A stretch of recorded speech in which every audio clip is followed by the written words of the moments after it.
So today we're gonna go over the Enorossi Bat Rake.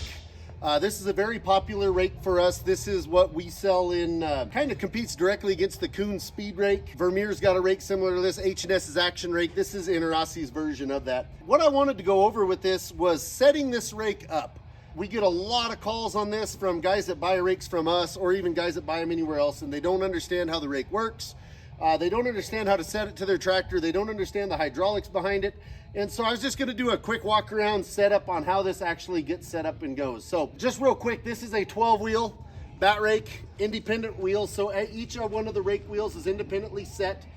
So that'll give you, when you're going across the ground and you've got a hump in the ground, the rake will float over that better than what we'd call a candy cane style rake that would go on there. So we'll kind of go through a few of the different settings. The different settings being, you have a height setting that you can do on the front. You've got a ground pressure setting that can be done on the back.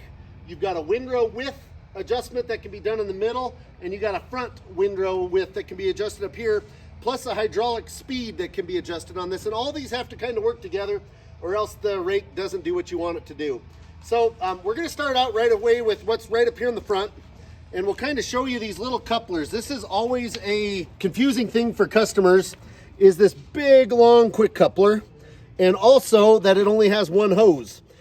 This rake is pressure up, gravity down. You only use one hose for it. We've got it here, and then you've got these two long nuts right here with a little jam nut on behind them. What these are is a speed setting for the rake, for the hydraulics, for how fast it moves. And I've got them kind of backed off right now so we could show you. But this section right here controls the rake when you're running it up. This section controls the rake when you're letting it down. The farther you put it back towards this jam nut, the faster it goes down. The farther you move it towards the snap ring, the slower it goes down. The farther you move this towards this jam nut towards the front, the faster it goes up. The farther you move it towards this snap ring, the slower it goes up. The reason that is important, this rake can go fast enough that it'll try to turn itself over, and you'll see it when it comes up. You can actually raise the tires off of the ground with it. So we'll kind of get started on here, and we'll kind of show you on it. So the other thing this has is this has a rope that you can unlock your hydraulics with on it. So when you pull these, you unlock the locks. If you only pull one rope, you can let it down with just one side. You can pull the rope and unlock it and let it down on the other side, or you can pull the rope and unlock both sides. With this, one thing that we get a lot of questions on is exactly what this is doing right now, where that rake just came out and it wouldn't quite go down. This is very common on a new rake. The pins that are back there are still very stiff. They're greased, but they're very stiff. Usually after about the first day of working it, it'll never do this again. But if you just have your rope pulled and you hold your lever down and you just start driving forward with the tractor and let the rake kind of hit a little bit of a bump, it'll go right down. And I'll show you what I'm going to do with it. You just simply kind of let that down and just push on it a little bit, and it'll just go right down. Very common thing that we see, but that does happen. And like I said, that's only on a brand new rake. That won't happen on a used rake. And you're going to see this side behind me is going to do the same thing. Same thing if we just kind of push it a little bit. That's going to go right down on its own. And like I said, that will, after you use the rake for about a day, that'll be fine. But you don't have to get out and push that. If you just hold the ropes and you drive just a little bit with your tractor, it'll unfold. So now you kind of seen on the speed how fast these are coming up, and you can see going down, I've got it slowed way down, but right now it wants to really come up, and it wants to come up quick. When you bring that all the way up, I'm going to do this one since it's wanting to bring this one up right now. When you bring this up, you'll watch how fast this comes up, and it'll try to turn the rake up. You see how you can throw that wheel all the way up until it darn near wants to turn her over. That's why we want to slow those down just a little bit. And so once again, we're going to just give that a little push. So you can see going down, I've got it set pretty close. There's not much that we don't like about it going down, but going up is lightning fast. So what we're going to do to change that is right here on this coupler. So we want to slow this down. And so I usually just hold this middle. Depending if you have any weight on here, you might not even have to, yeah, we get a little on there. So you can just take a couple inches and you can turn this down. Now that's a half a turn. We're going to try it going just a half a turn. Still plenty fast. We're going to go another half a turn. We're going to go a hair more than that. Now we're going to try it again. So now it won't hardly raise up. You can see right now what we've went is way too far. So we're going to go ahead and let it back down. We're going to let that go somewhere in the middle of that where we just were.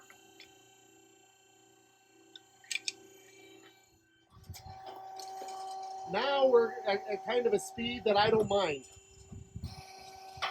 I don't mind that right there. It's not going to be too quick going up, and it's not too quick going down. A lot of guys ask, why is it only raising one side at a time?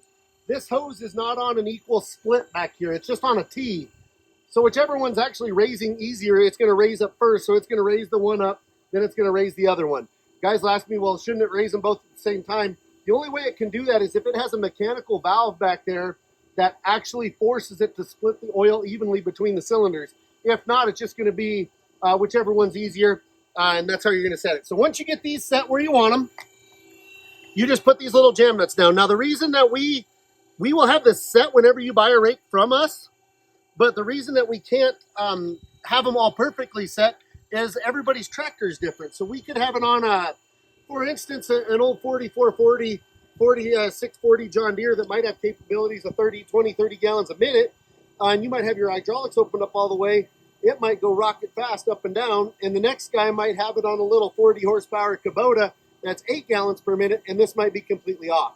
So like I said, you are going to have to change those. Super easy to do. Once you have them set and you jam those down, you'll probably never change it again as long as you don't change tractors.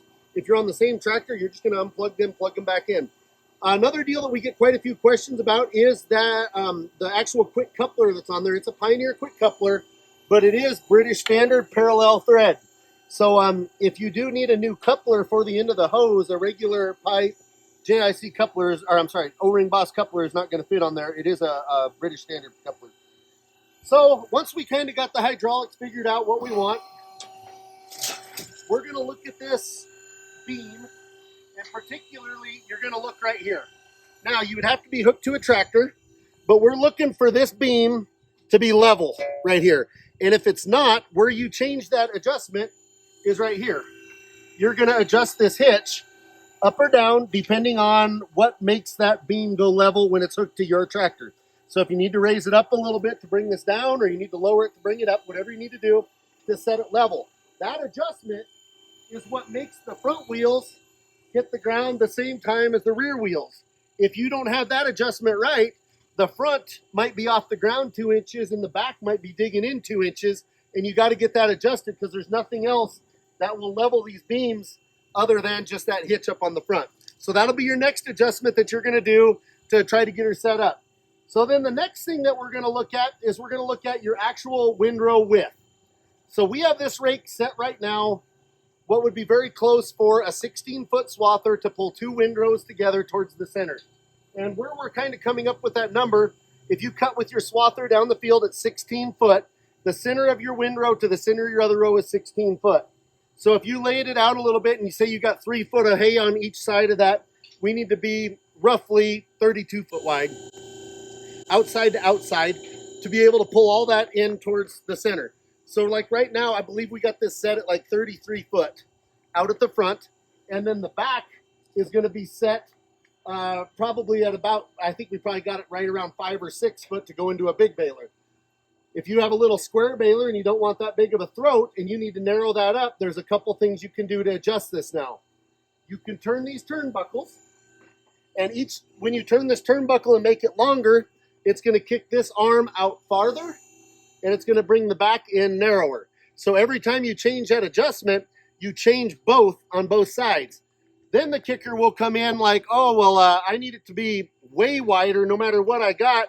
I'm super, super narrow back here, but I'm not quite wide enough out on the front. If you have to change that adjustment, that's done with this pin. You'd loosen this jam nut, pull the pin, slide this bar out farther, and choose a different hole. I think there's about 4 more down in here. You would choose a different hole, put the pin in it, and then readjust this to get the front width that you want and to get the rear width that you'd want on it. So once you have that all adjusted, this is stuff that you're going to do on a rake the first time you use it. After you get that set, you're going to lock these little locks down. you're going to pin this and you're going to lock this, and more than likely you're not going to change this for the life of the rake as long as you're not changing swather and as long as you're not changing tractor. If you're not doing any of those things, you're probably never going to move those again once you originally get them set. So then you've got 2 more adjustments that need done on this rake, and one of them will be how much pressure are these rake wheels putting on the ground. And we try to do it so that they scratch the ground pretty good. This may be a hair heavy-handed right now, but until you get it out in the field, it's tough to tell. So we try to just do it like that. So they're digging into the ground a little bit, but I'm still going to show you how you change that. So I'm going to fold this rake back up, and then we're going to walk around the back, and I'll show you what we've got to do to change that.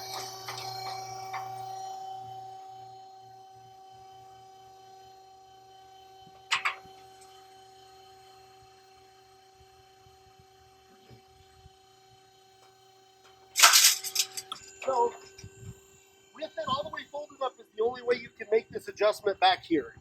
This adjustment is done on the inside, and it's done on the cylinder rod. So your cylinder is sitting right up in here, and when you look up underneath here, there's a little red spring, and it's got a jam nut, or a nut and a jam nut on it. And there's a little sticker right back here on the back of the rake that kind of shows you what you're looking at.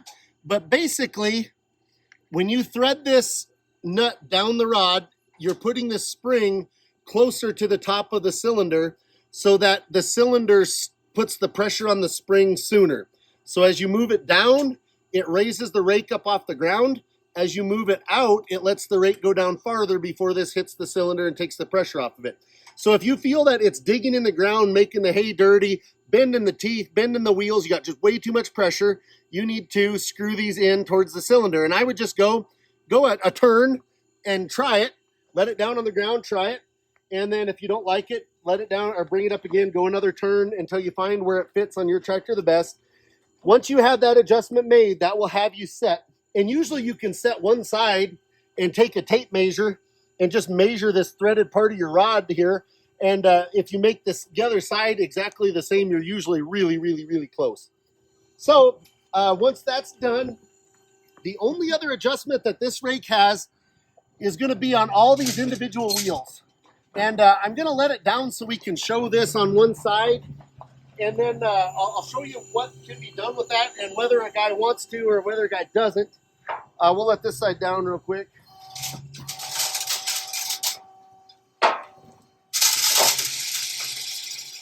Go down.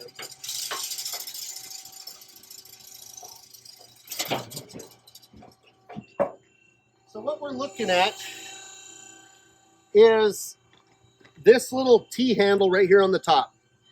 Every one of these individual bars is adjustable on here, and all you got to adjust it is how hard you pull this little silver L bracket up. The harder you pull it up, the less ground force that each one of these wheels has on it to come up and down. What we have typically found, if you look how we have this set right now, we have this backed off to nothing. We have virtually zero force on them. On this rake, my number one selling part is those little springs. We sell a fair amount of them. And we have several guys that just crank them down to the end because they think the rake's digging in too much.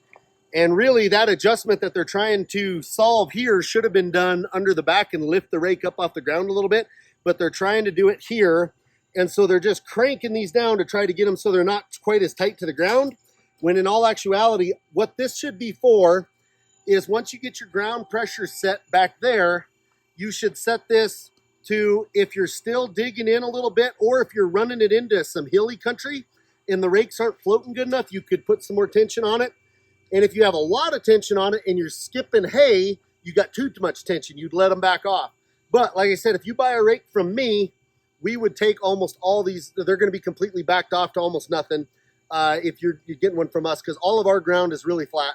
Our fields are land planed off where they're virtually laser flat, so we don't have a lot of that up and down. If you have a lot of the up and down, you might want that, but we usually don't run into that.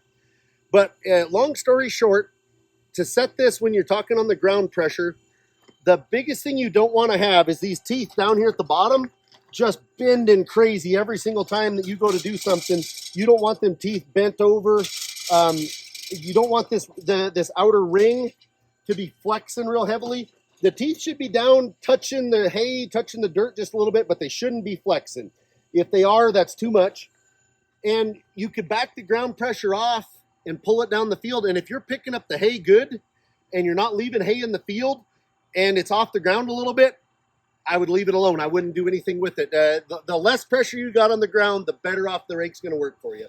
So this is Enorosi's Bat Rake. Like I said, that's kind of your initial setup procedure for it. That's what you'd have to do to get this rake out in the field. Make sure once you do those adjustments that you set these jam nuts down and you lock the jam nuts over there. Because like I said, most of the time, if you get this adjustment done, you're going to do it one time, and then you'll probably never have to do it again.